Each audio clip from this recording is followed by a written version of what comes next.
ici à quelques auditeurs qui s'étonnent de voir tourner sur Internet une vidéo de moi dans laquelle on me voit en train de faire une bénédiction des animaux.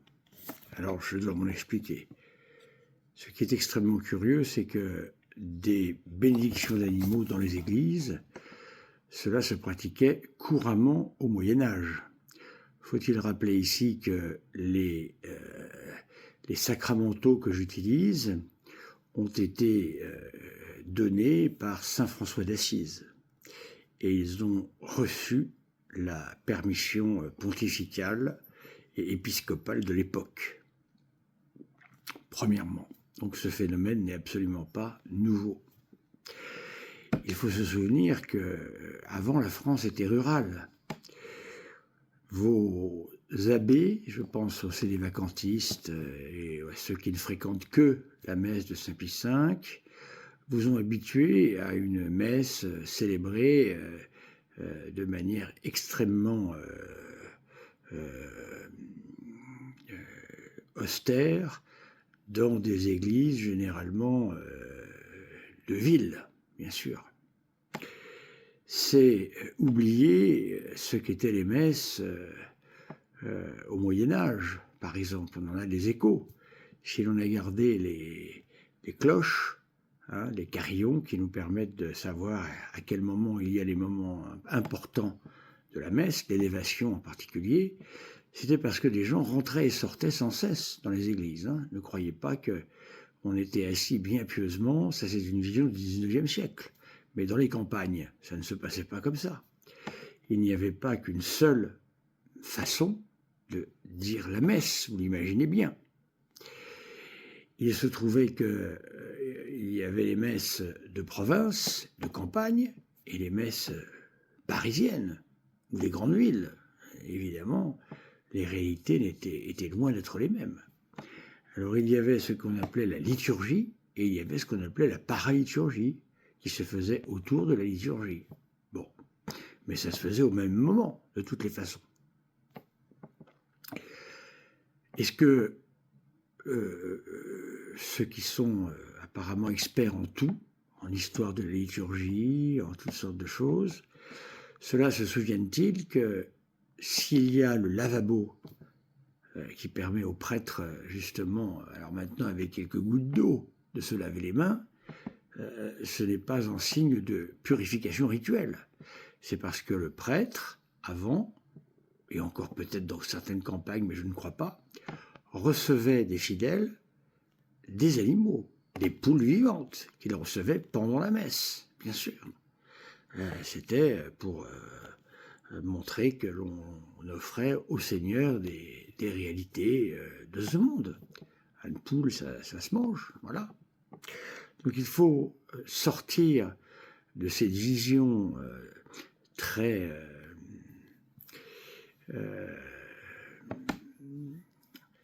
peu campagnarde des messes et se souvenir que la France était à 70% rurale. Et dans la ruralité, ces choses étaient courantes. Faut-il rappeler ici que les éleveurs de chiens possèdent un manuel pour l'éducation canine qui a été fait par un prêtre qui a beaucoup œuvré encore au début du XXe siècle. Voilà. Et ce manuel est encore tout à fait d'actualité, parce que les prêtres servaient couramment de vétérinaires également. Voilà. Un prêtre, ça faisait beaucoup de choses sur une paroisse. Ça pouvait, c'était au milieu de la population, au milieu du peuple. Ça, on l'a oublié aussi. Voilà.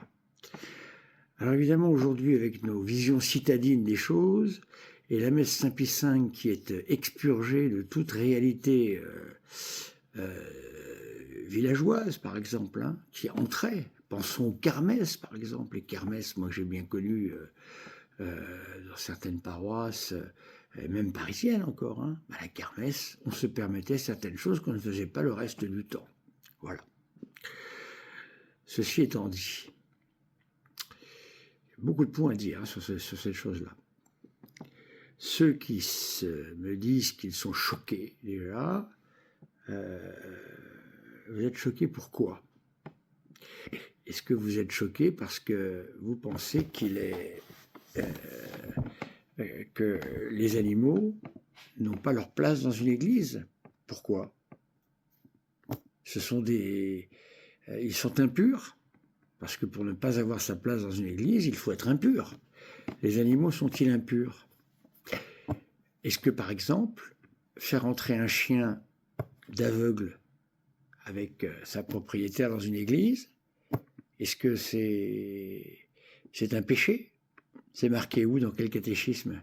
Alors là, je vous laisse aller voir, hein. Catéchisme du Concile de Trente, catéchisme Vatican I, catéchisme du pape Saint-Pie X, catéchisme de Léon XIII. Allez voir, hein. Il faut me trouver ça, parce que je ne crois pas que vous pourrez me trouver ça. Donc il est évident qu'il y a des situations et des cas où l'on fait volontairement entrer les animaux, et ça ne vous gênerait absolument pas. J'aurais annoncé une messe de bénédiction, une messe avec bénédiction pour des animaux de chiens aveugles.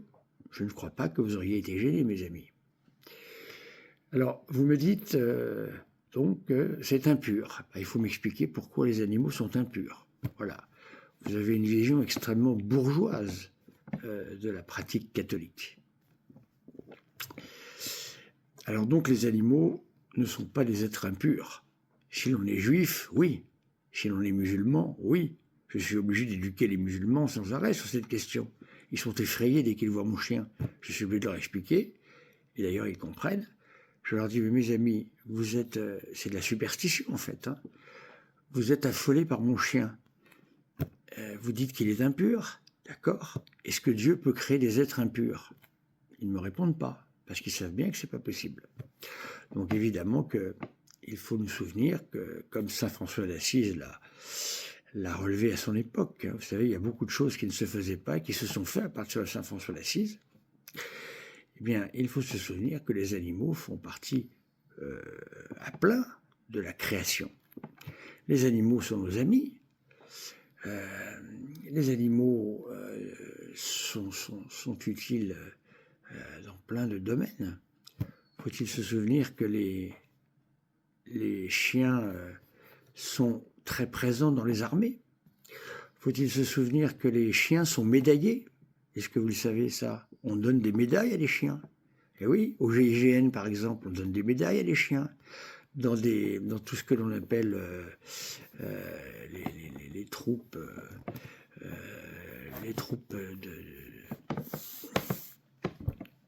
de combat ont des chiens, par exemple pour aller chercher des terroristes.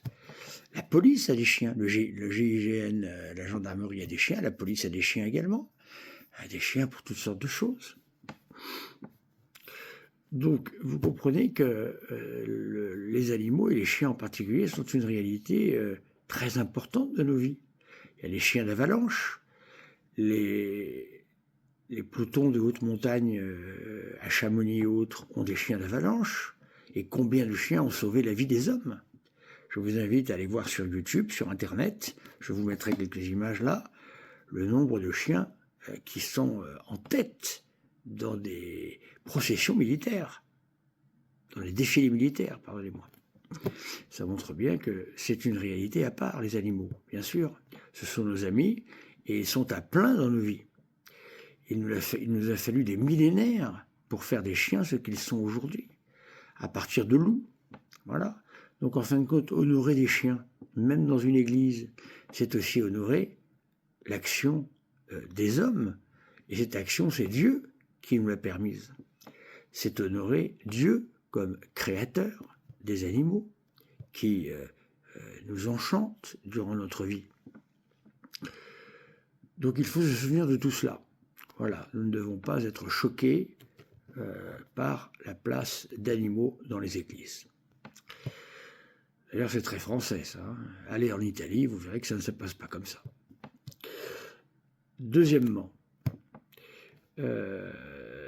si je faisais venir tous les jours des animaux pour les bénir dans l'église, je comprends que ça pourrait en indisposer certains, car il n'est pas question ici de pur ou d'impur.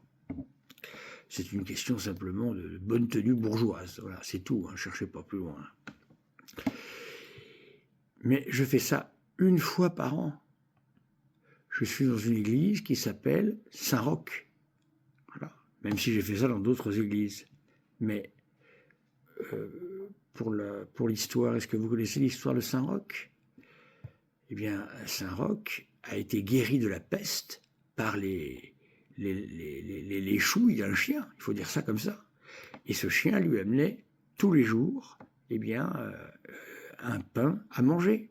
Tant et si bien que la statue représentant Saint-Roch a un chien, il a son chien à côté. Il y a une petite histoire populaire qui raconte que un jour Saint-Roch est arrivé au paradis et Saint-Pierre le salue, lui dit d'entrer, et Saint-Roch rentre avec son chien, bien sûr. Et Saint-Pierre lui dit, mais non, on ne peut pas rentrer avec un chien, vous le savez bien. Alors Saint-Roch dit, ben dans ce cas-là, je m'en vais, je repars sur terre. Il repart sur terre, et c'est notre Seigneur qui va intervenir, et qui va dire qu'à partir de ce jour, tous les chiens et les animaux qui ont fait du bien aux hommes pourront rentrer au paradis avec eux.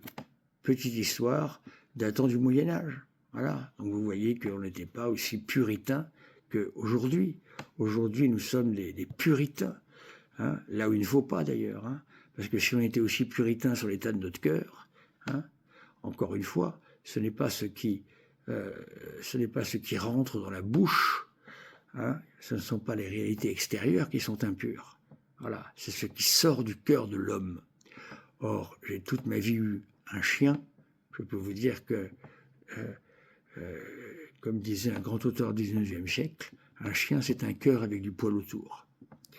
Donc, une fois par an, je fais une messe avec bénédiction des animaux. Une fois par an. Ceux qui me donnent des leçons de pastorale, j'aimerais savoir s'ils connaissent la notion morale d'acte à double effet.